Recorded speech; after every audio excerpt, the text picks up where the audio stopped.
All right, let's just dive right in. Have you ever really stopped to think about how that beautiful, clean code you write actually gets understood by the metal and silicon inside your computer?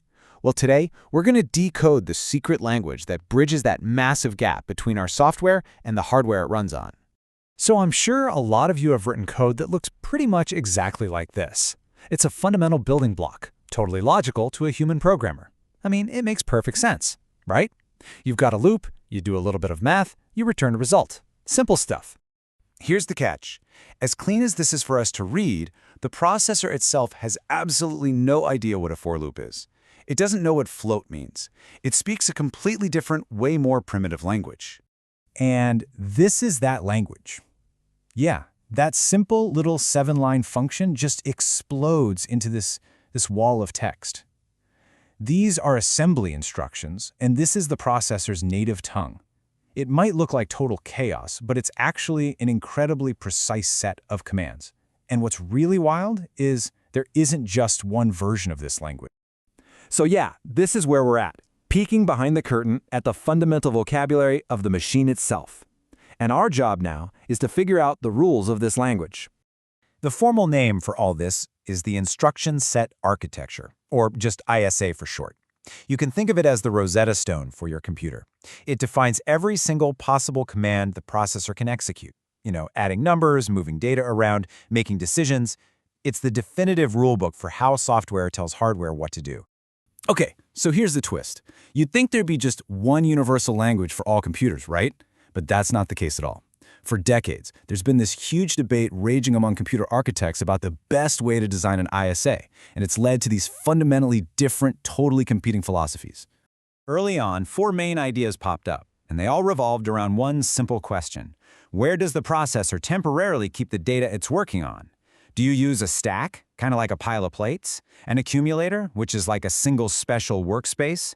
Or do you use a set of general-purpose registers? You can think of those as little super-fast scratch pads right inside the processor. Let's see how that actually works. And check this out. This table shows the difference perfectly. To do a simple little calculation like C equals A plus B, a stack architecture has to push A, push B, add them, and then pop the result back off. An accumulator loads A, adds B to it, then stores the result C. But these last two, the ones based on registers, well, those are the ones that totally dominate modern computing. And that brings us to the main event, the philosophical war between RISC and CISC. These are the two competing design philosophies that power pretty much every single device you own, from your phone all the way to your laptop. Okay, so the big difference really boils down to this. RISC, which stands for Reduced Instruction Set Computer, is a total minimalist. It says all calculations must happen on data that's already been loaded into those super fast registers. So it's a multi-step dance. Load, calculate, store. Think of it like a craftsman who has just a few perfect, versatile tools. CISC, or Complex Instruction Set Computer, is the complete opposite. It lets a single, really powerful instruction reach all the way out to memory, do a calculation, and write the result back all in one shot.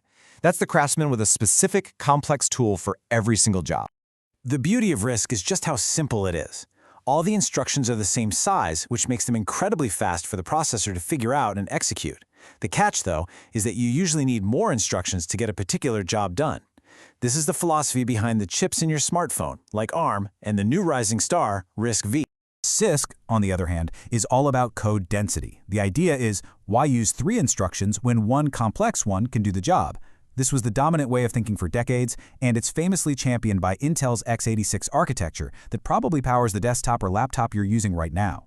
The downside is that it takes a much more complex processor to handle all these varied and powerful instructions. So whether it's a simple RISC instruction or a super complex CISC one, they all have the same problem.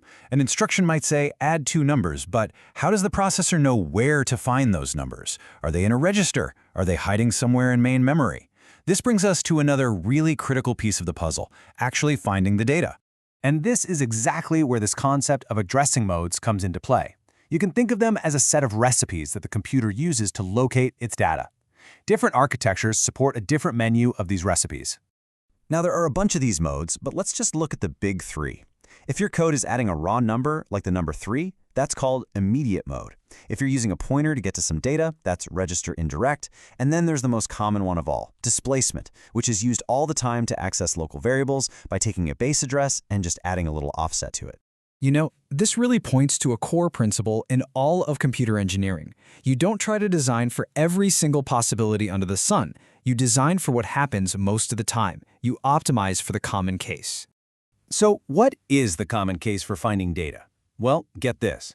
Tons of research shows that the displacement mode, using just a 16-bit offset, can successfully find the data it's looking for in about 99% of all memory accesses. I mean, think about that. One simple mode covers almost every situation. That's why it's so fundamental to modern ISA. So, okay, we've talked about RISC versus CISC, we've talked about stacks and registers and addressing modes, but why should you care about any of this? Well, because these deep-down, fundamental architectural decisions have massive real-world consequences. At the end of the day, it all comes down to a fundamental trade-off. RISC gives you this elegant simplicity and predictable performance, but it comes at the cost of bigger programs. CISC gives you really compact code, but you need a much more complex and power-hungry processor to run it. There's no single best answer here. It's always a compromise. And that compromise affects everything you experience. The speed of your apps, the battery life on your phone, even the final price tag on a new laptop. It all comes back to how these ISA choices affect three things: how many instructions a program needs, how many clock cycles each instruction takes to run, and how fast that clock can tick. So as we look to what's next, with this explosion of AI, massive data centers, and tiny little IoT devices, this old debate is suddenly more relevant than ever. Will the elegant simplicity of RISC win out in the end, or will the raw power and density of CISC just keep evolving? The computer secret language is still being written.